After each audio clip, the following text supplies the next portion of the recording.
You know, he just watches porn. Kind of like, I felt as like it wasn't like a thing, like a serious thing. He just will watch it, and he just grew up watching it, and it's just kind of like something. It's like just a behavior that he has to, that he just has to, change a habit, basically. So I'm thinking that's what we're dealing with. So that's why I was like, okay, we'll stay married and we'll work through this. But mainly, I'm not going to talk about it. He needs to go do because that's how I saw it. I said, oh, this is like a you thing. This is a you problem. You need to figure out how to fix it. And because I don't have this problem. Yeah. So you go do you, and we'll be fine. And I was like, we'll just be fine. And that's literally kind of what was the mentality for those years. It's just like, oh, this is something that he just has to like change his behavior on. This is the B-side, B-side, B-side, the marriage. This is the B-side, B-side, B-side, the marriage.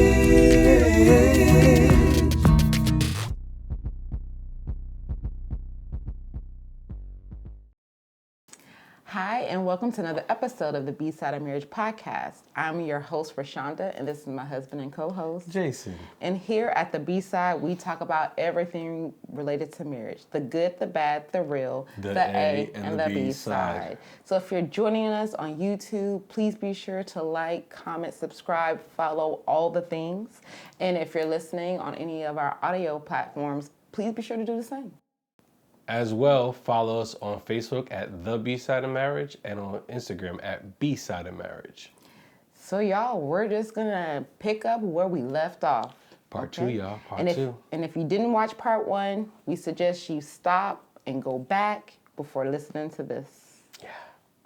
All right? Enjoy. Let's get into it. I don't even remember. So what I did, I don't know. So basically, I would say, what do you remember? So basically, this conversation after that happened, I'm just trying to remember. That was something that I kept to myself. I dealt with it still. I dealt with it. Not saying I dealt with it, but that was something I kept. That again, I was in that cyclic. I was still in the cyclic chain. The cyclic going 6 months, on, 6 months off. And it was just, and I didn't understand it until probably 2018. Yeah, I'm trying to think. Because we never really, she never brought it up. I never brought it back up. She never brought it back. I never brought it back up because, again, it was like, at that time, yes, that was an elephant in the room because I knew if I brought it up, it's going to trigger something. And again, I knew even though, we had that conversation, it was something I was struggling with. I just didn't have it. I didn't feel like I had the outlet that I can talk to somebody. And the person I wanted to talk to was her, but I didn't want to talk to her. She didn't want to have to deal with none of that. And again, if we can't have that conversation when we naked, how are we gonna have them clothes on? Yep. Like I wasn't about to have another naked conversation about this. Like how? So I never brought it back up, and it wasn't until 2018 that I brought it back up because we had went to we was at church and something, like I said, I was dealing with, I was working through it still, and I don't know what it was, but I don't recall what, but it was some message, and it kind of triggered me to something, to kind of like where it all started, and the trauma that why porn was such a not so much a impact, but why it was incorporated in kind of everything that I did. And I remember driving. Okay, go ahead. I remember driving home, and I'm like, I was fighting because I wanted to tell her, but I'm like, I don't want the door to close again.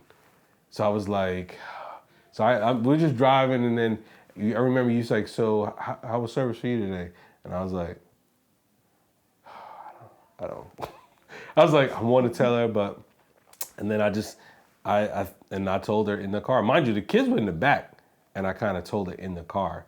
I said, we'll talk more, but I remember telling her, I was like, I truly understand now why I've been affected by, porn all these years.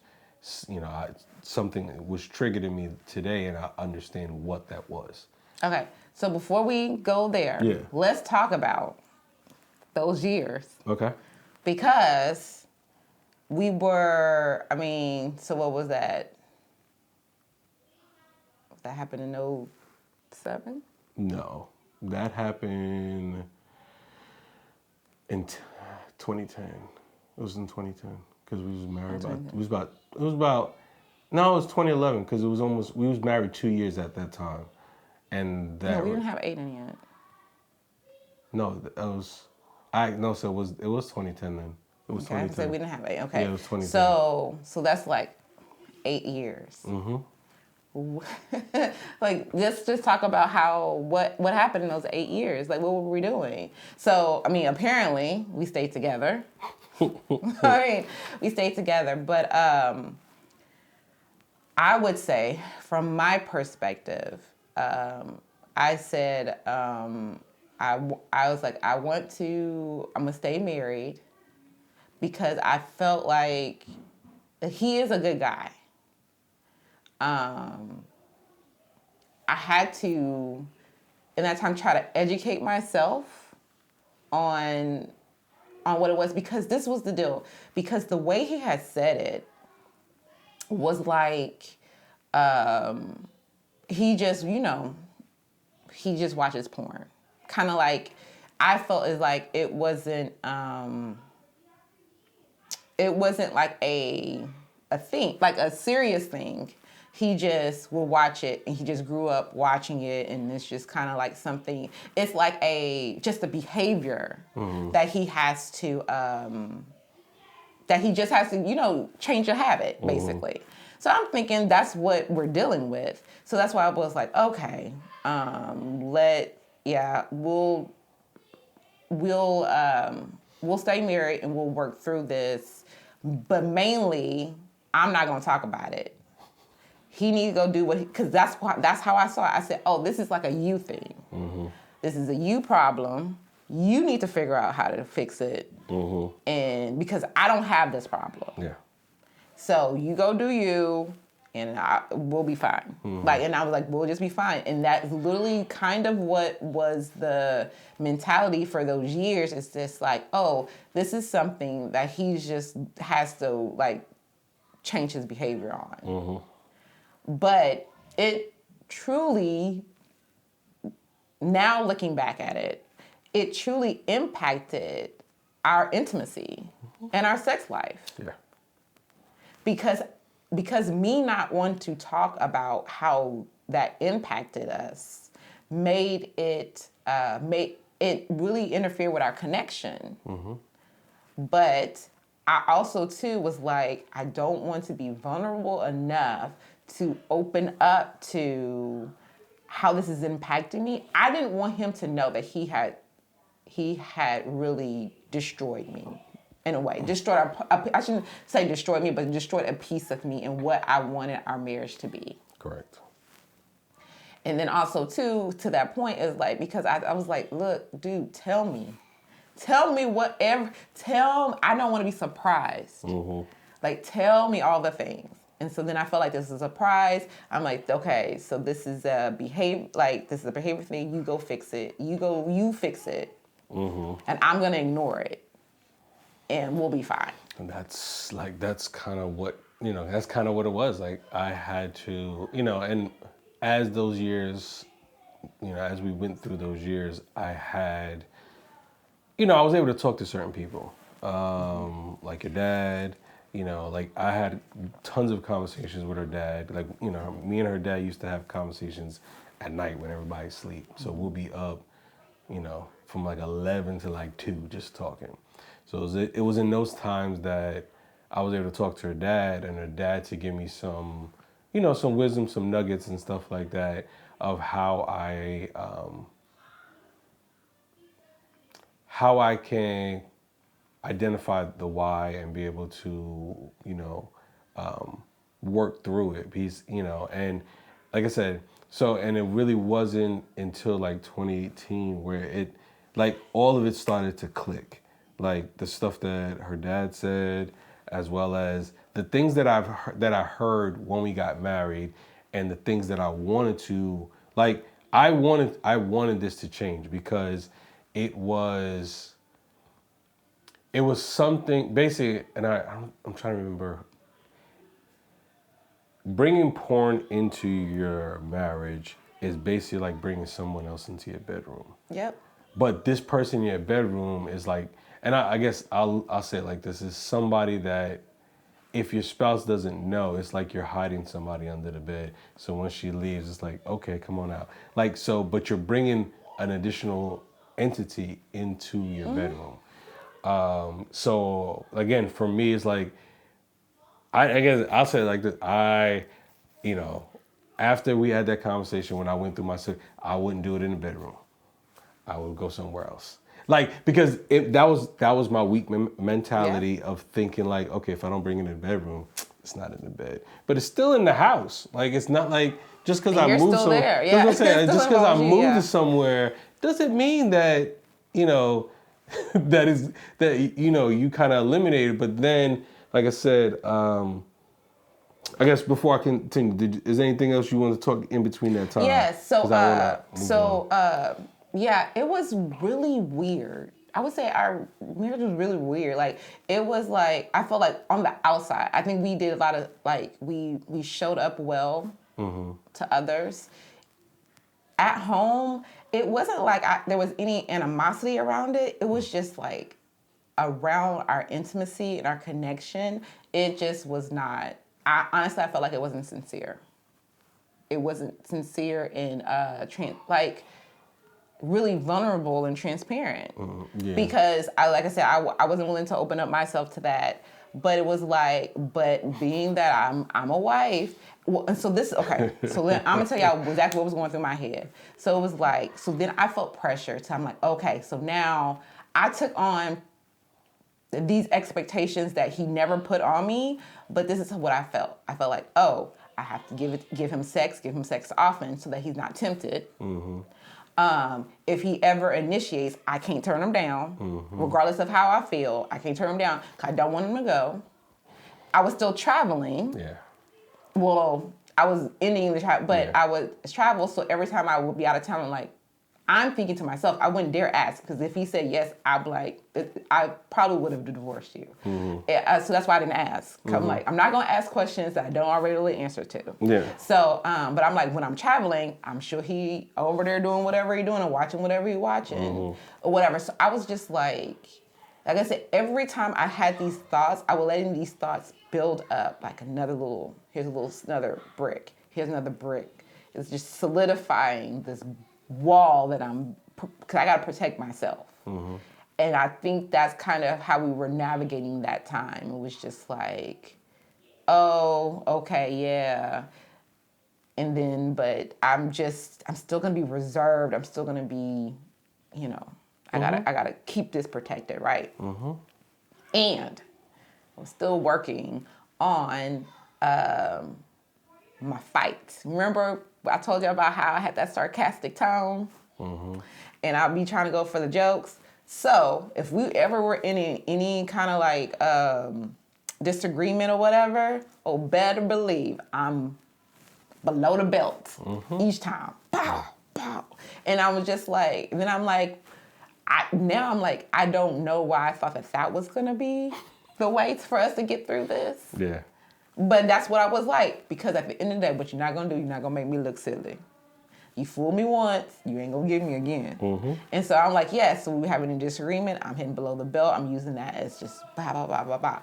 And not realizing that by the lack of really trying to address the issue was really causing a detriment to our relationship. So that's all I wanted to say about that. Oh, okay.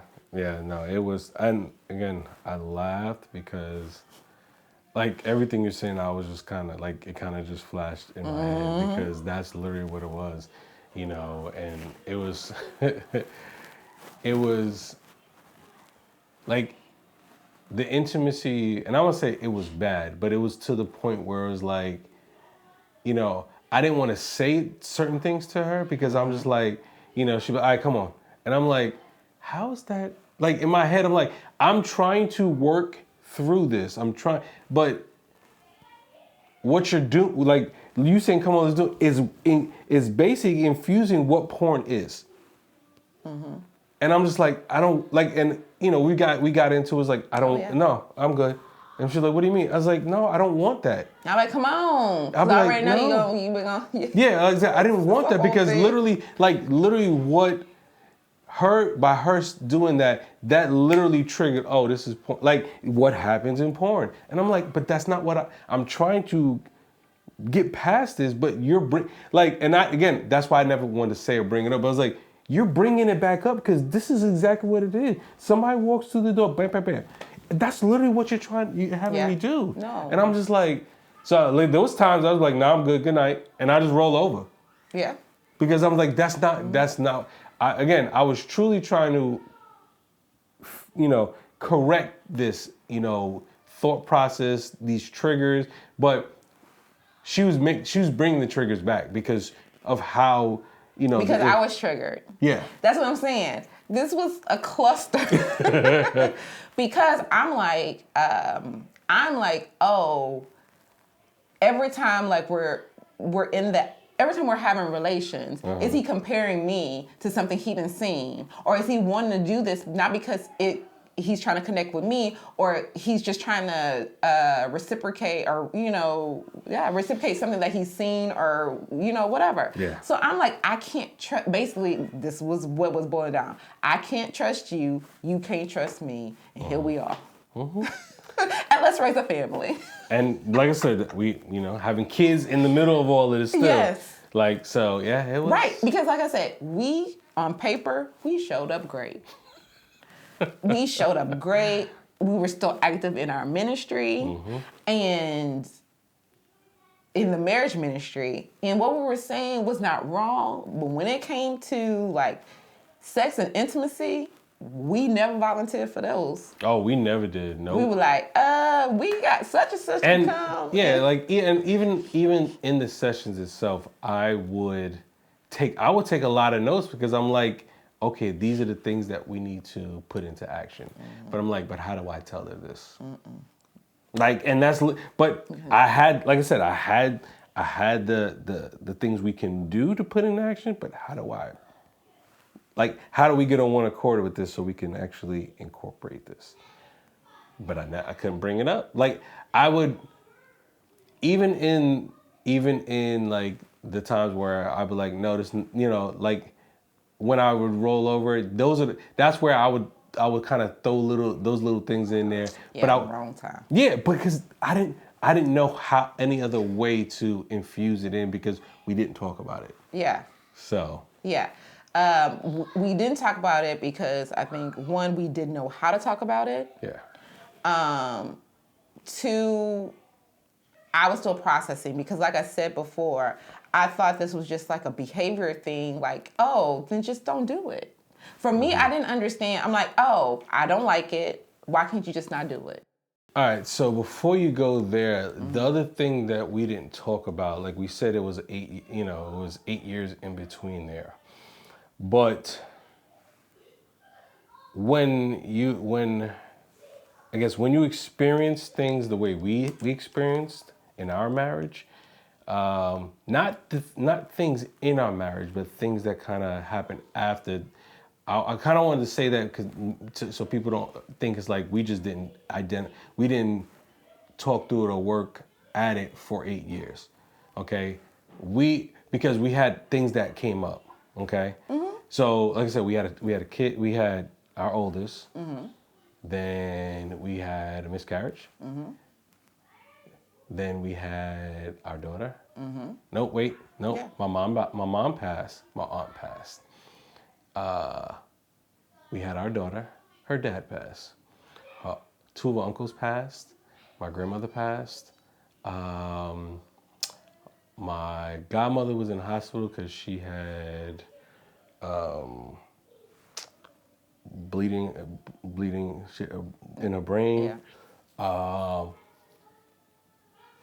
So if And we're not talking about like my side of family. yeah, no, I had uncles, I had uncles die. no, I said two of your uncles. Oh. That's what I said. Two of your uncles passed. So I'm saying that so you guys get an understanding. It's like, and if I give you a little quick time, like a little time. So, Oh yeah. 2011. Happened, yeah. Then we had our son was born. Then we had a miscarriage. I believe it was in 2000. No, 13. 2011, 2013. Then my mom passed in 2014. My aunt passed a month after that. My godmother goes in the hospital for the brain bleed in 2015 in January. We have our daughter in May of 2015. Her dad passes 2015 in October.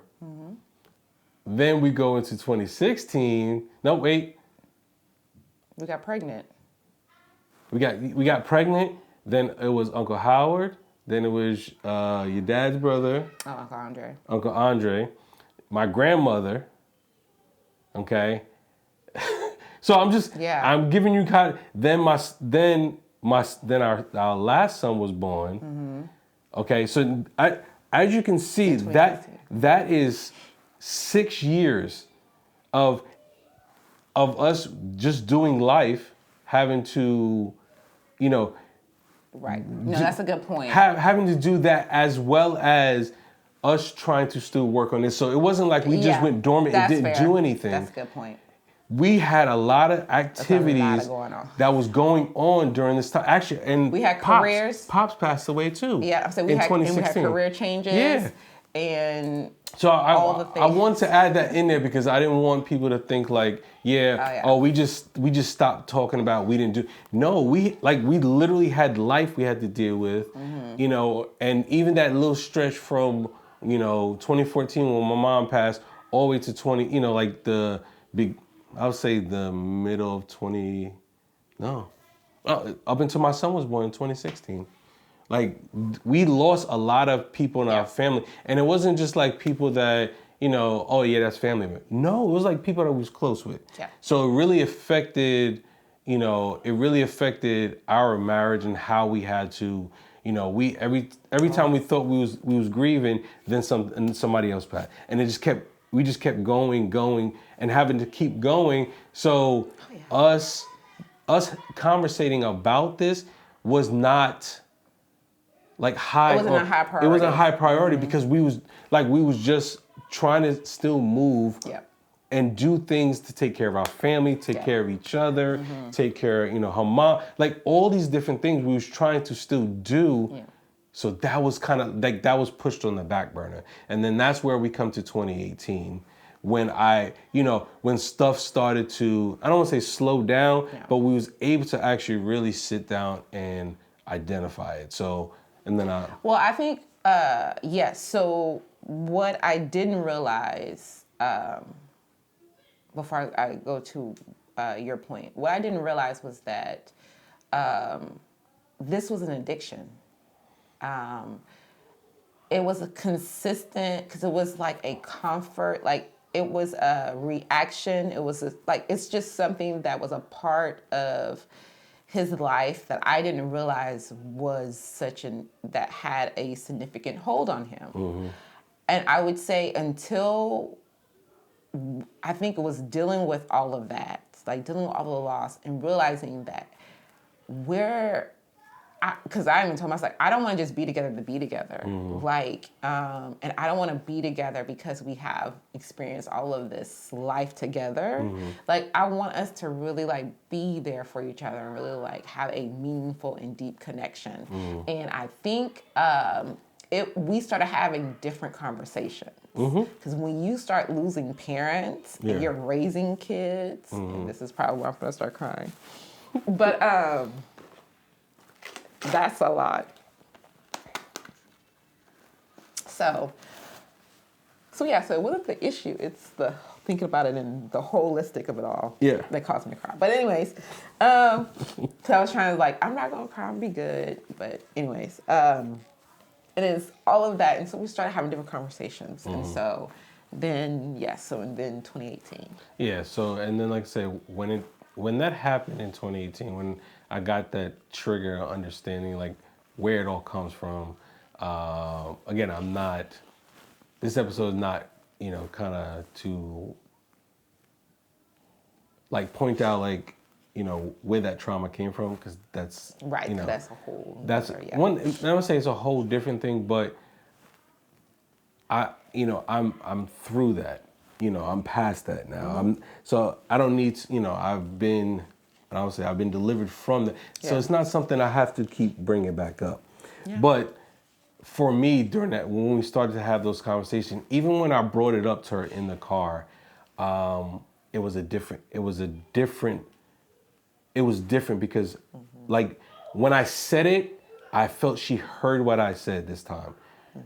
Again, I don't remember how I said it. I just know I explained to her where, like from the message, where this, like how I identified this trigger and what the trigger, like what it showed me.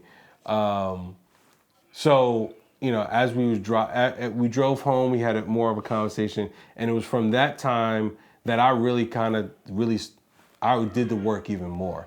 I really dug into it. Like I had, 3 different men's group, and literally I was talking because I wanted it to be something that it wasn't something that was hitting, that I can talk to other men who deal with it, who talk about it, and be able to, and not allow it to be taboo anymore. So it's something that you can just openly talk about and say, yes, I deal with this as well, and I see it, I see it show up in this area. But that was and I was really, like, I really was going in that, in that space. And that's why I'm over here, like, smirking, because he's true. It was the way he brought it up in the car. I don't know exactly, like, I don't remember either exactly how it was, but I do remember it was like, I felt like it was like a shift from like, this is like something that I'm struggling with to this is like something I'm going to overcome. Like, it was just a different kind of mentality that when you were talking about it, it was like, because I kind of felt like before, like I said, it was, this is just something that I do. This is something that's just a part of me. There it is. This is a part of me. Versus when we talked about it in that car, it was like, this is something that I'm going to overcome. Like, this is something that is not going to will no longer have a hold on me. Now, what that also forced me to do, because when I said it was the way you were talking about it was just different. It also then forced me to have to do my own work. Okay. Because also too, as a part of your healing and your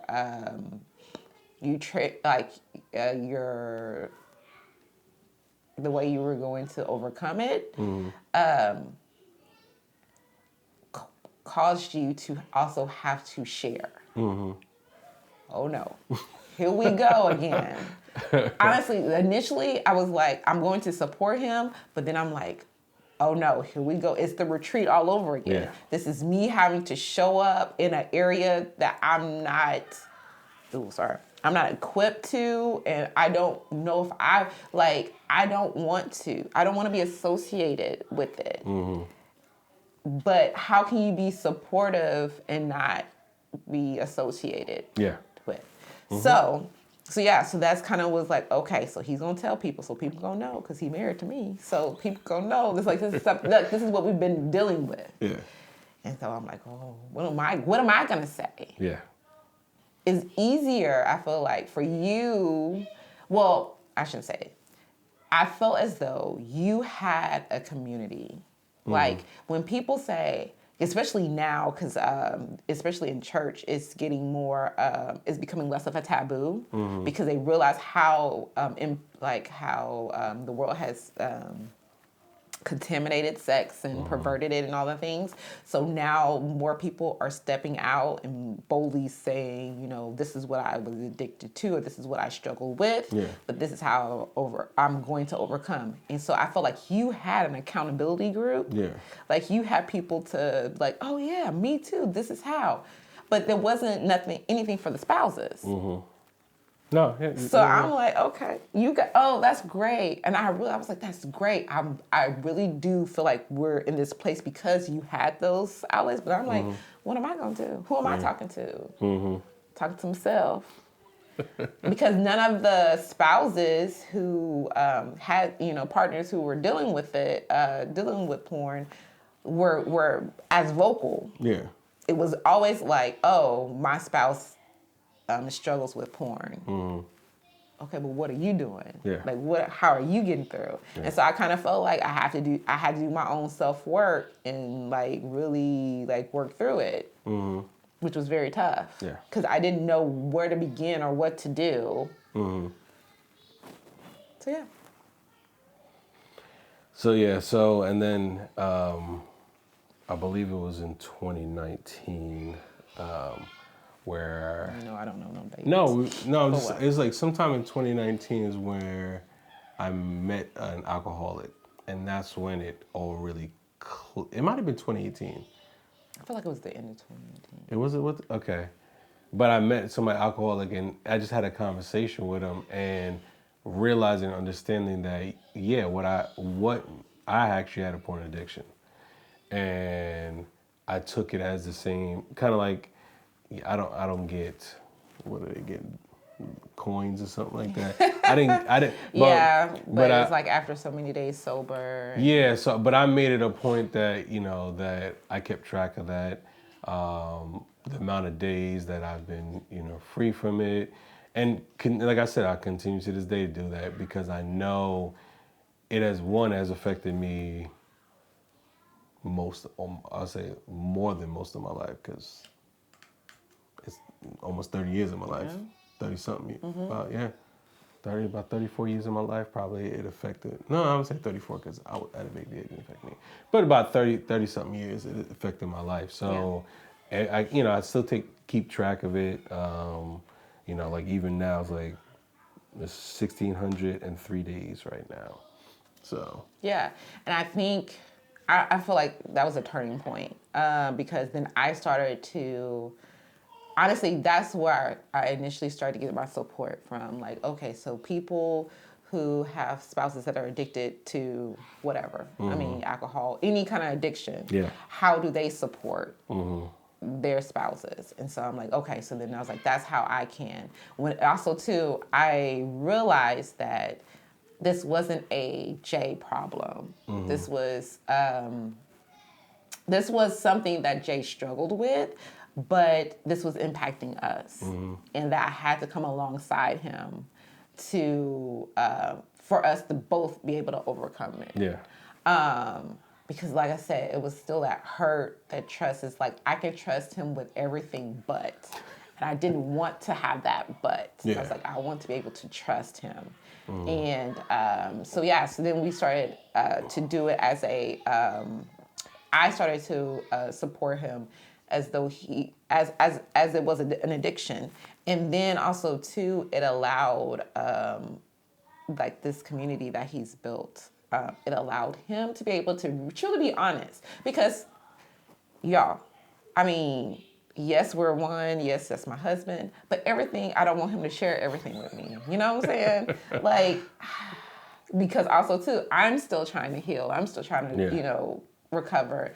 So I don't want everything. Like, so there's certain environments, just like even like when you're with your girls, like there's certain things I can share with my girls that wouldn't share with my husband because they can relate. Like when we start talking about having babies, he only know from a male perspective. Versus me, I'm like, no, this is what I've been feeling, and I can't really describe it. But then, you can just say one kind of, or kind of get around, like get in the ballpark, and then the other mom's like, yes, and So I'm just saying, like, it's that camaraderie, and it's just that experience that you share that makes it easier to also discuss things that you can't really put language to with your spouse. So I was so glad that he had got that outlet. Because also too, for me, it relieved pressure. It relieved the pressure of, I have to be the answer. I have to have the answers. I have to know how to handle it when he's struggling. Like, I have to know. Because I was like, I'm not an expert in this. I'm not a counselor in this. I'm over here trying to figure out how to keep my head above water. You know what I'm saying? And I don't want to trigger, by me trying to recover, I don't want to trigger him in this process. Yeah. So it was literally like we were just, he was able to find his, and I was like eventually able to come up with something to help me walk through it. Because then, it was the group, but it was also too, I found a podcast. Finally, hallelujah. I found a podcast where they were talking to, and it was like it's specifically for spouses who deal with, who have spouses that struggle with porn. Yeah. I said, hallelujah, praise the Lord. Where you been? There's a book. I ain't read the book, but y'all, life, okay? But at least the podcast, I'm able to at least get some, I was able to get some kind of support there. And then some practical things we did. We were just like, when he started doing the count, that was good. So I was just like, how many days? And he'll tell me. Well, actually, I didn't. Later on, I got into how many days. But before, he would just randomly. And then he'll do random. Like, we'll be watching TV or something. I'm 45 days. And I'm like, 45 days for what? What? I'm thinking something doing 45 days. What are we talking about? And he was like, no, I haven't looked at porn in 45 days. I'm like, oh, okay. Can we put a little more context around that? But then it's also too, we started talking about, we started having conversations about shows that we would watch. Yeah. Hey, can we watch this show?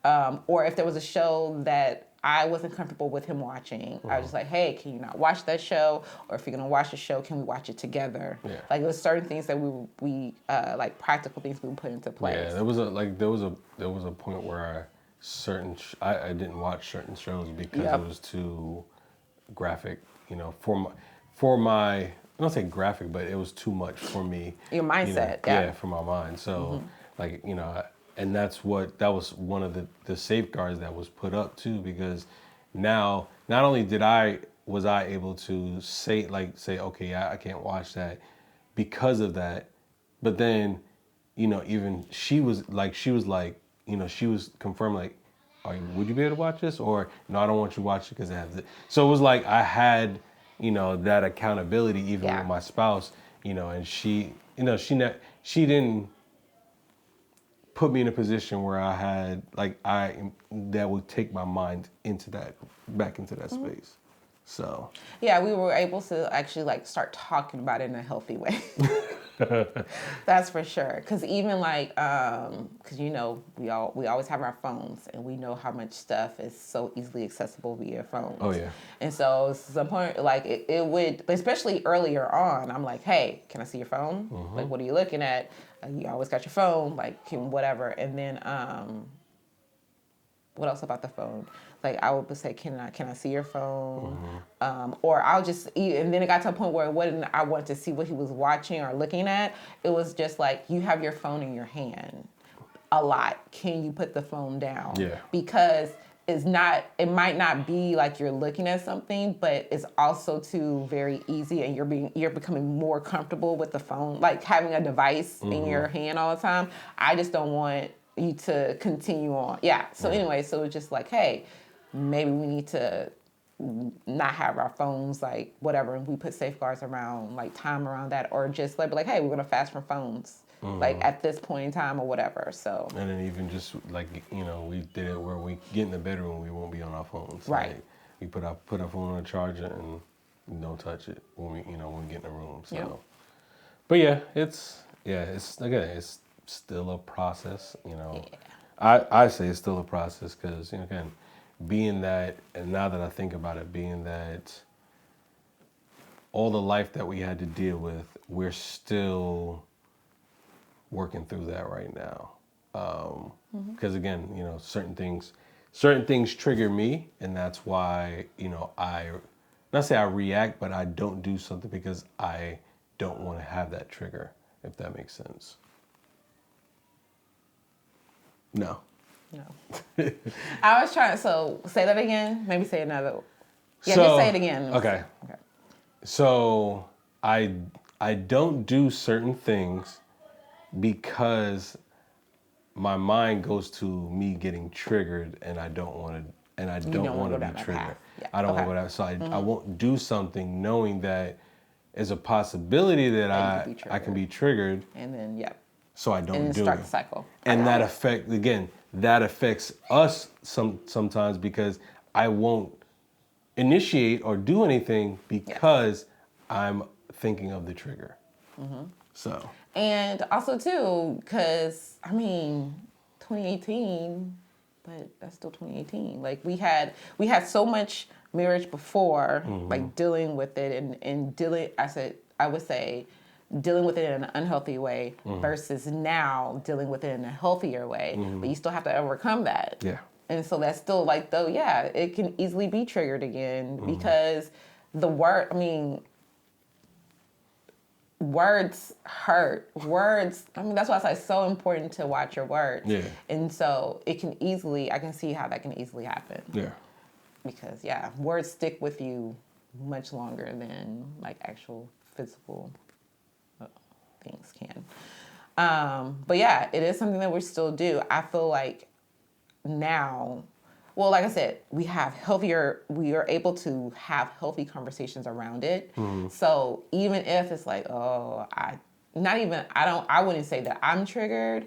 I would just be like, I have to watch your mouth. But that's in so many situations, not just this.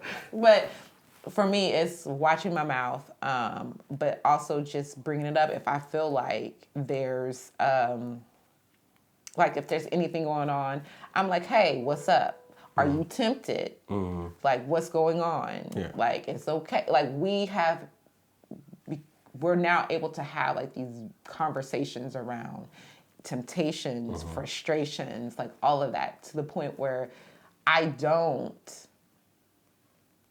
maybe I should, I don't know, but I don't do the other check-ins that we were doing. I didn't know what your number was. Yeah. Until now, today. So it's I'm not checking in as more because I guess I feel like that trust is there, but then that was another thing. I also don't want you to feel as though because that number is so high that you can't tell me if you do fall. Because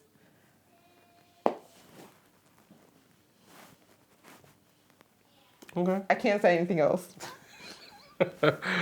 So I didn't mean to laugh. I'm sorry, but I'm glad you did. Cause again, that's that reaction came out of nowhere. Woo. Yeah, but it's real. I get that, but as I say, I understand. I guess having that conversation with the alcoholic, I look at it. I see it as something different that I have a choice. I have a choice to, I guess, not say go down this path. That's probably, I have a choice to go down this path. I have a choice to go down this path. Do I want to continue on this path, or do I want to deviate from what I've already been working on? Yeah. So, and that's kind of that's for me, that's, what I've done. And, a lot of, like I said, the books that I got, those also help me because it's something that I reference, I remember things that I've read, so I can reference those things even in those times if I do get tempted. Yeah. But I guess, and that's, No, I think and I think that's what that was. It's not, it wouldn't be the act. It will be the deception Yeah. or the lack of sharing. Yeah. That would be devastating.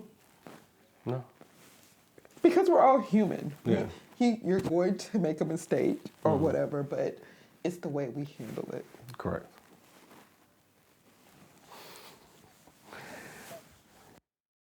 Oh yeah, y'all. I had enough. Like literally, I had went back to that time. Like, well, for me, what I was feeling in that moment was just like I didn't think that you thought that I could handle it, Okay. and which was probably true. Okay. Which is how I handled it. Which is why I responded initially the way that I did. Yeah. But now, I know without a shadow of a doubt, like I can handle you being fully transparent, you being fully honest with any kind of like breakdowns or whatever, or slippages. So is that a word? Backslide. Okay, Probably. backsliding, whatever. But I know like I can handle it. So if you were not to share that with me now, that would be very detrimental to our relationship. Gotcha. So that's what I was trying to convey. But at that time, when we recorded it, I just couldn't go there. I legit couldn't go there. My body was like, nope, triggered, feeling all the things. No, we're gonna stop. So yeah. What? I can't. I'm serious. That's literally what was going on. And I get it. And that's why, like I said, after having that conversation, not the part where you was recording. Yeah, I'm talking about it while we was recording. When I was telling you, like the second time I brought it to you was different than the first time when when we took a shower. So now I'm not gonna hide stuff like that from you. If I do, I'm going to let you know. I'm going to tell you. I'm not gonna hide that stuff because I hid it before and it hurt our relationship. We've done work to reestablish all that stuff, and the last thing I want to do is lose trust with you. So yeah. And what's really crazy, something we're experiencing now, is even how that's showing up in our kids. Yeah. Oh. Oof. Like our kids are trying to like become these like masterminds where they're like, oh, we don't have to be completely honest with mommy and daddy. They'll never figure it out. And it's just like, but why? And also too, y'all are bad at it. So. And y'all, like I said, like I guess my mom used to say, it's like, your kid's gonna do to you 10 times what you did. So we pretty much know what you're gonna do. It's just how you gonna do it. Yeah. So that's interesting for us to try to navigate, like building or them maintaining their trust with us, building the trust, and just kind of like how it replays. So we have to demonstrate how it is to bring up difficult things, and it's okay to make mistakes, because if we don't encourage mistakes, then we're promoting perfectionism. Correct. Yeah. And that's something that I don't want you to think, that you have to be perfect at it, because when you try so hard to be perfect at something, then that's where something falls exactly. Something so that's what it was yeah. like. No, I don't. I mean, I know there's temptation, and there's like temptation like on everything, on every hand. So that's what I was trying to convey at that moment. Okay. All right. I understand. So, like we always do, we're gonna end this with a marriage advance tip. Okay. And honestly, really, what's coming to mind is what you say at the end of every one of our podcasts. What do you say? You mean in season 3? Oh, I'm sorry. Yeah. I'm not in all season. Yeah. Just in season 3. What do you say? Yes. I say, because the real work begins at I do. So what comes to mind is is doing the work. Yep. It's not about just, kind of just hiding those parts, leaving those things unattended to.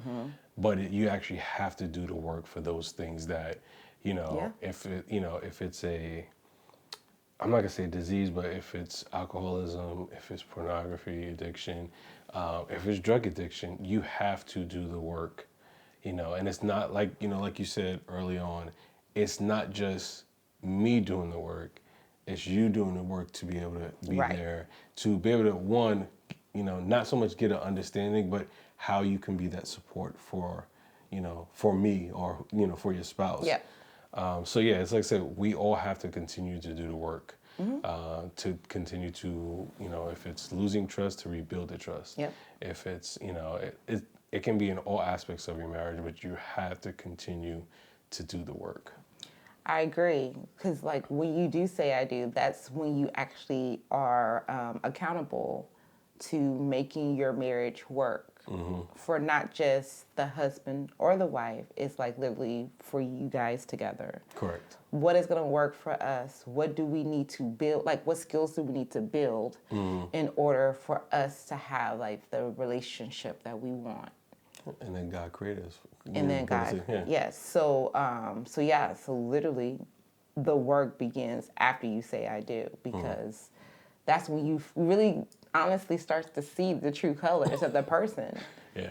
So, and yes, it can be something as serious as any kind of addictions, or it could even just be in the way that you handle like your money, your just your communication style, your personalities. Like, it can. There's levels to all of it. So. Sorry about that. So yeah, that's all I had to say. I'm trying to say something now. You're joking, so that must mean I that this episode is over too. It's time to wrap it up too. So, as always, just share this with somebody. Yes. I know this could help somebody, as well as like, follow, subscribe, and then That's it. that's it. All right. So we'll see y'all guys next week. And remember, the real work begins at I do. Peace.